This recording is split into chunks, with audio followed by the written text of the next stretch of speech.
कहानी अब एक ऐसे मोड़ पहुंच चुकी है जहां हर किरदार की जिंदगी बदलने वाली है। घर का माहौल पहले से ही तनाव से भरा हुआ है और इसी बीच आर्य को एक ऐसा सच पता चलता है जिसे जानने के बाद उसके होश उड़ जाते हैं। उसे यकीन हो जाता है कि जिस व्यक्ति को लेकर इतने दिनों से शक किया जा रहा था वह कोई और नहीं बल्कि यशवर्धन ही है। यह बात जानने के बाद आर्य के मन में बेचैनी बढ़ने लगती है। वह समझ नहीं पाता कि आखिर अब क्या किया जाए।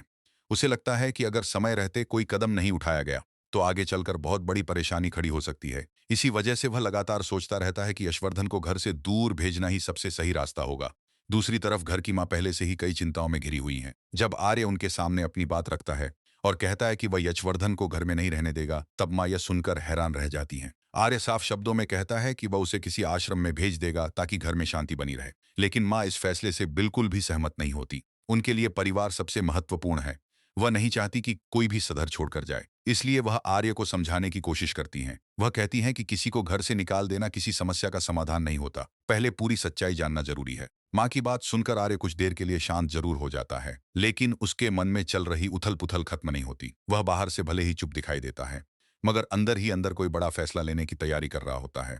उधर कहानी में एक और दिलचस्प मोड़ आता है। अचानक आर्य के पास झंडे का फोन आता है। काफी समय से दोनों की कोई खास बातचीत नहीं हुई थी। फोन बजते ही आर्य तुरंत उसे उठाता है और पूछता है कि आखिर वह इतने दिनों से कहाँ था।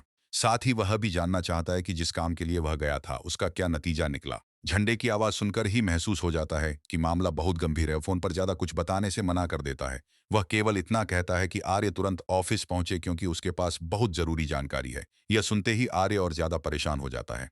वह बातचीत का कुछ हिस्सा सुन लेती है और समझ जाती है कि जरूर कोई बड़ी बात हुई है। वह आर्य से पूछती है कि क्या वह कहीं जा रहा है। आर्य जल्दी में जवाब देता है कि उसे तुरंत ऑफिस जाना है और उसके पास रुकने का समय नहीं है।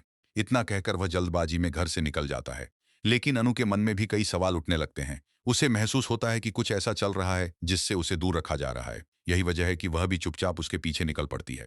अगर आपको भी लग रहा है कि अनु जल्द ही किसी बड़े सच पहुंचने वाली है तो अभी वीडियो को लाइक कर दीजिए और अपनी राय कमेंट में जरूर लिखिए। अब कहानी का सबसे महत्वपूर्ण हिस्सा शुरू होता है। ऑफिस पहुंचने के बाद आर्य सीधे झंडे से मिलता है। दोनों एक बंद कमरे में बैठकर बात करते हैं। झंडे के चेहरे पर चिंता साफ दिखाई दे रही होती है। वह आर्य से कहता है कि जो जानकारी उसे मिली है वह बेहद चौंकाने वाली है। वह बताता है कि उसके सारे शक अब यकीन में बदल चुके हैं। जिस व्यक्ति को लेकर रहस्य बना हुआ था वह वास्तव में यशवर्धन ही है। यह सुनकर आर्य कुछ पल के लिए स्तब्ध रह जाता है। उसे समझ नहीं आता कि आखिर इस सच पर कैसे विश्वास किया जाए।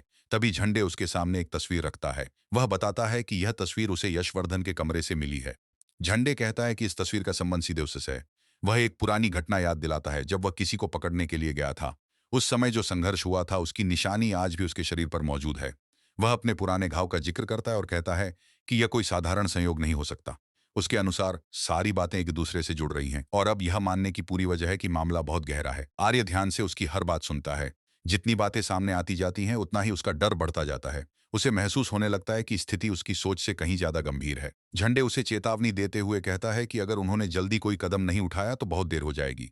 उसके मुताबिक आने वाले समय में ऐसी घटनाएं हो सकती हैं जिनकी कल्पना भी नहीं की जा सकती। यही कारण है कि वह बार बार आर्य पर दबाव डालता है कि अब केवल सोचने का समय नहीं है बल्कि कार्रवाई करने का समय आ गया है। वह चाहता है कि किसी भी तरह यशवर्धन को घर से दूर किया जाए। दूसरी तरफ आर्य भी अब इस बात को लेकर गंभीर हो चुका है। वह समझता है कि अगर झंडे की बातें सच हैं तो पूरे परिवार पर खतरा मंडरा सकता है। इसलिए दोनों मिलकर एक योजना बनाने लगते हैं। वे हर पहलू पर विचार करते हैं। कौन क्या करेगा, किस तरह आगे बढ़ना है और कैसे अपने मकसद तक पहुंचना है, इन सब बातों पर चर्चा होती है। लेकिन सबसे बड़ी समस्या अभी भी माँ है। माँ किसी भी हालत में यशवर्धन को घर छोड़ने नहीं देंगी। उनका मानना है कि जब तक पूरी सच्चाई सामने ना आ जाए तब तक किसी के साथ अन्याय नहीं होना चाहिए। यही वजह है कि आर्य और झंडे के लिए आगे का रास्ता आसान नहीं है। इधर अनु भी लगातार सब पर नजर रखे हुए है। उसके मन में अब पहले से ज्यादा सवाल हैं। उसे महसूस हो रहा है कि घर के कई लोग कुछ ना कुछ छिपा रहे हैं। वह तय कर चुकी है कि अब वह सच्चाई का पता लगाकर ही रहेगी। संभव है कि आने वाले एपिसोड में अनु खुद जांच शुरू कर दे। वह उन घटनाओं को जोड़ने की कोशिश करे जो अब तक रहस्य बनी हुई हैं।